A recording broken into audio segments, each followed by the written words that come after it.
Dan Mas Bram, kalau kita bicara benih secara total market ya, itu paling 5 triliun ya. Misalkan benih semua di-provide oleh produsen benih sertifikat. Total marketnya cuma 5 triliun ya. Bayangin pupuk sampai puluhan triliun. Artinya kalau kita fokus ke sini ya, saya yakin swasembada pangan akan cepat tercapai. Oke, dan semoga ini juga dilihat oleh pemerintah dan stakeholder yang berkaitan dengan hal ini begitu ya. Fungsi benih ini sangatlah penting bagi target swasembada pangan kita. Bicara terkait curah hujan, Pak Adi, curah hujan saat ini cukup intensitasnya cukup tinggi begitu ya. Apakah memang juga ada inovasi yang dilakukan juga agar mana memang benih ini cukup baik di saat cuaca ekstrim yang terjadi di negara kita saat ini? Ya, jadi kalau kita bicara varietas benih itu banyak, Pak, ya Mas Bram. Ada varietas yang terkait untuk lahan yang tergenang, ada varietas yang terkait untuk lahan ladang, untuk lahan yang tergenang. Contohnya dalam hal ini adalah misalkan ada tergenang air, banjir. Nah itu kita ada referensi 3 ya, Inpari 29, Inpari 30, sama Inpari 42. Inpari 42 SAS sudah memproduksi Inpari 42 ya. Dia bisa tergenang 7 sampai 15 hari ya. Bisa menyimpan energi 7 sampai 15 hari. Nah, setelah genangannya reda turun, nah itu bisa untuk bertumbuh lagi.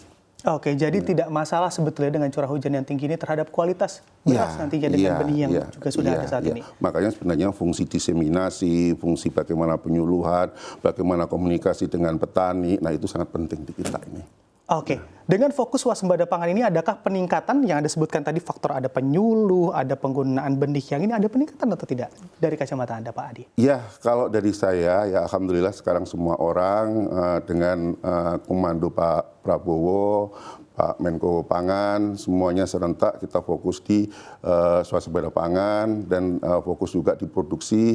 Pasti Pak, ini pasti akan ke arah sana. Dan alhamdulillah kita memang, saya pikir sih on the track ya. Oke, optimisnya on the track gitu ya untuk segala program dan juga kebijakan yang ada saat ini.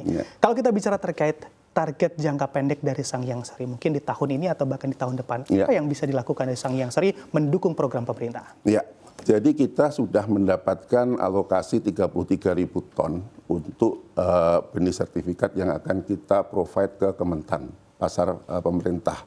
Cuma di samping itu kita juga akan fokus untuk penguatan revitalisasi dari UPB kita. Kita ada 25 UPB tersebar di Indonesia. Kita akan revitalisasi, kita akan kuatkan sehingga kita punya kapasitas tahun ini 75.000 ton, tahun depan 100.000 ton. Sehingga paling enggak kita sebagai BUMN, kita sebagai penguat cadangan benih nasional. Kita memposisikan seperti itu. Apalagi dengan fasilitas kita punya 3.200 hektar di Subang, satu hamparan yang fokus untuk perbenihan. Kita juga punya litbang juga, kita juga punya riset juga. Nah, alhamdulillah itu semua akan kita revitalisasi untuk mendukung swasembada pangan. Oke, baik. Dengan adanya realokasi atau efisiensi anggaran dari pemerintah kita saat ini di berbagai sektor, begitu ya Pak Adi, apakah ini juga mempengaruhi target-target yang sudah dicanangkan oleh Sang Hyang Sari?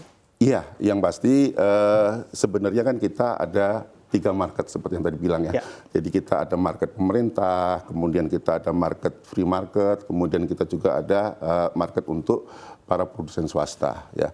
Kita akan fokuskan ke free market dan juga ke produsen swasta ya. Jadi kalau misalkan nanti ada perubahan dari si anggaran pemerintah, tentu saja SAS akan fokus untuk kita pengembangan di free market.